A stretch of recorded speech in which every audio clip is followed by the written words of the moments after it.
എടി കള്ളി, നീയല്ലേടി പറഞ്ഞ നിന്റെ അമ്മ PTA മീറ്റിങ്ങിന് വരത്തില്ലെന്ന്? എടി എന്നോട് വീട്ടിൽ നിന്ന് അമ്മ പറഞ്ഞത് വരത്തില്ലെന്നാ. രണ്ടുപേരും എന്തൊക്കെയോ തമാശയൊക്കെ പറയുന്നുണ്ട് കേട്ടോ. നമ്മുടെ രണ്ടാളുടെയും കാര്യം ആയിരിക്കും. ആ ശരിയാ. എന്തായാലും എന്റെ അമ്മ നിന്റെ അമ്മയുടെ അടുത്ത് തന്നെ ഇരിക്കുന്നത് നല്ലതാടി. അതെന്താ? നിനക്ക് എല്ലാ വിഷയത്തിലും എന്നെക്കാളും മാർക്ക് കുറവല്ലേ?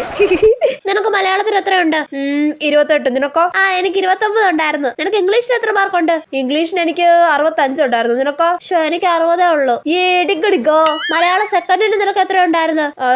അതിന് 35 ഉണ്ട്. എനിക്ക് 35. Same pitch. സോഷ്യൽ സയൻസിന് നിനക്ക് എത്ര മാർക്കുണ്ട്? സോഷ്യൽ സയൻസിന് 61 ഉണ്ട്. എനിക്ക് 64 ഉണ്ട്. ഡിങ്ക ഡിങ്ക. എന്തായാലും ഇപ്രാവശ്യം എനിക്ക് വീട്ടിൽ പോയി ചീത്ത കിട്ടാൻ സാധ്യത കുറവാ. എനിക്ക് ചീത്ത കിട്ടാനും സാധ്യതയുണ്ട്. എടി എന്നാലും അതല്ല, അപ്പുറം ഇരിക്കുന്ന ആരുടെ അമ്മയാടി? അത് പിങ്കിയുടെ അമ്മയല്ലേ? പിങ്കിക്ക് എല്ലാത്തിനും ഫുൾ മാർക്കല്ലേ? അതറിയുമ്പോ നമ്മുടെ അമ്മമാര് നമ്മളെ ചീത്ത പറയൂലേ? അത് ശരിയാണല്ലോ. അപ്പൊ ഈ പ്രാവശ്യം വീട്ടിൽ നിന്ന് ചീത്ത ഉറപ്പാ. പിങ്കിയുടെ പ്രോഗ്രസ് കാർഡ് കാണുമ്പോ ഇവരുടെ ചിരിയൊക്കെ മാറൂടി. ശരിയാ.